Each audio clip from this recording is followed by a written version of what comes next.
We have a very pleasant patient who has presented with multiple monster corns, not only on the heel, but also, I want you guys to take a look at this. You guys can't really appreciate it, but you will now. Watch this. I mean, this pinch callus is ginormous. It really is. And even from this side, it's really, really big. What's really striking, I want to show everyone here, you know, the patient has developed this huge fissure on the heel. Let's go ahead and we've already, if any of our viewers are wondering, we have already soaked the foot. We like to use something that's called free wheat. And again, this is all related to structure and biomechanics.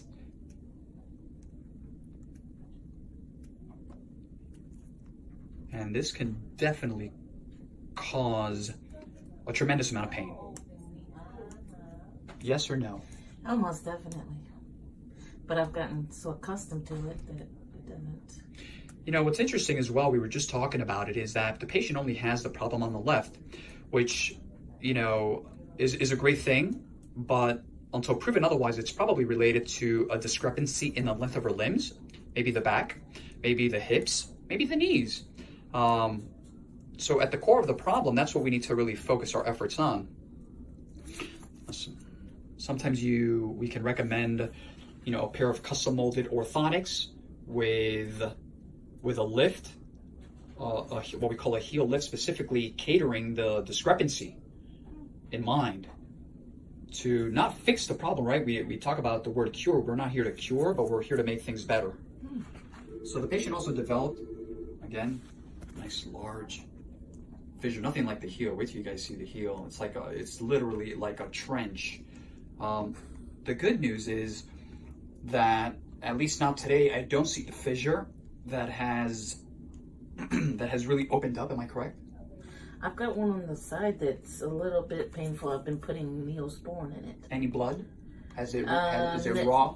No, Cool. I haven't seen any blood, but I don't wear socks or anything, so, because my foot swells so bad. Gotcha. So, That's also the only foot that ever swells too. excessive sweating, also known as hyperhidrosis, if anyone is wondering.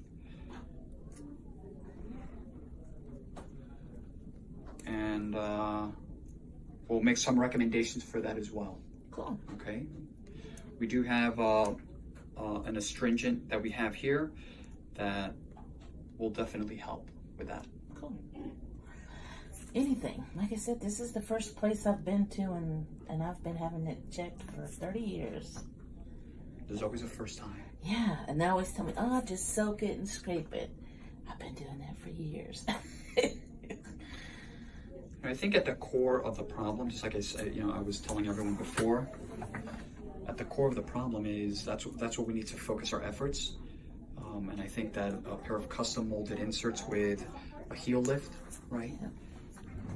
And I want everyone to look at this.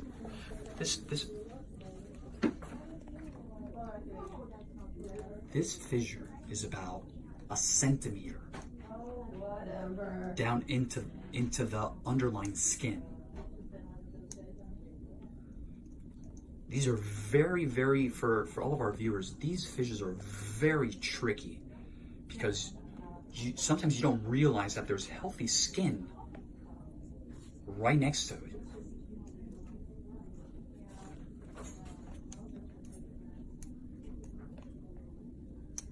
What I find amazing is this started after I had some sort of a, I don't know, I guess you call it athlete's foot. I had been homeless when I was 18 and lived in shelters and got really bad thing. And then after that, it stopped itching and that developed. Well, what we're going to do is over the next few weeks is we're going to give you two products. One that you're going to get here. Okay. The Caragel. Yeah. And what you're going to do is you're going to apply that at nighttime. Right. And you're going to get a piece of saran wrap. And you're going to get saran wrap just on the bottom of your foot. Okay. And then you're going to put a white cotton sock on. White cotton, okay. And in the morning, you're going to scrub that all off. Okay. And then you're going to put a fungal cream on this, because I believe a lot of this is fungal. Okay. I think that a lot of times fissures in the heel, if it's not mechanical, I think it's fungal. I think you got a classic moccasin pattern dryness. And I also believe that the mechanics that Dr. Wagner's talking about. And then I also think when you see the heel that has this medial rim like this, it's from not wearing shoes. Like you said, you wear flip-flops all the time. And I think that's part of your issue. And my experience is most of the times a deep fissure is related to your weight. And then on top of that, it's like you said, you had a fungal infection that never went away. Okay. Because I think you got a fungal infection here. Okay. But it looks like we got your fissure down to an even level, almost. And then you'll see the next time you come in, it will shave down even easier after you followed those instructions. Okay. The problem with the fissure is you don't want it to get so deep that you develop a local infection and develop cellulitis. Where Well, you I need, do have cellulitis. well, Right here. And because I had to go and get that checked because it swelled up so bad.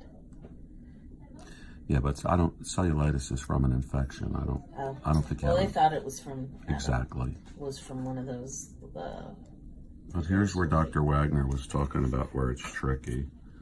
If we could get this to one layer, then the treatments at home should be easier. Agreed. You know, just doing this initial procedures is gonna render a significant amount of relief.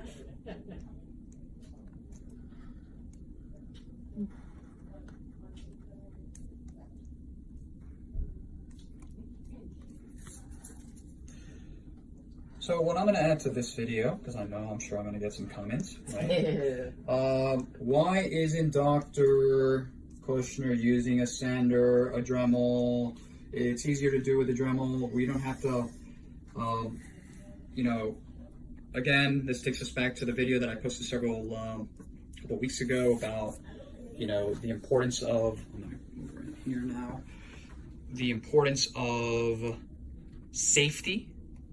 Okay, and dremeling skin or sanding any type of tissue. We do not want to inhale any particles.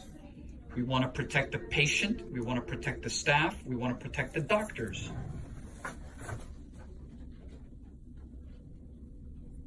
Super. So, you know, we let just like Dr. This view better over here. There we go. Just like Dr.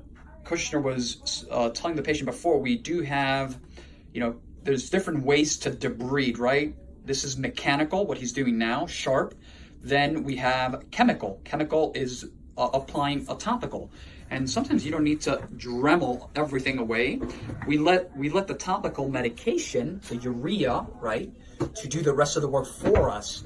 I mean, think about this for a second. Look at all of this, right? All of it. Imagine inhaling all of this. Even when you use a mask, even when you use this, even when you use the Dremel with a little the water, it doesn't matter, ladies and gentlemen. It doesn't matter. It's easy for people to watch the video and say, "Oh, you should do this or you should do that." No. I'm going to present. I know I had said it. I've been very, very busy. Probably this week I'm going to go ahead and do a video. I'm going to present, you know, real data to the world about why don't we use those devices, whether it be skin or nails. But we'll leave that for another wonderful educational video. Like always, we have Dr. Kushner here. We appreciate all his hard work. Like always, www.jospodiatry.com, Instagram, Dr. Tojam, Joss Podiatry, Facebook, and last but not least, our YouTube channel, Joss Healthcare. For anyone that's also wondering, we're going to go ahead and also take care of this as well. But that's going to take a little bit more time. Dr. Kushner is going to go ahead and, you know, we'll take care of the remaining tissue.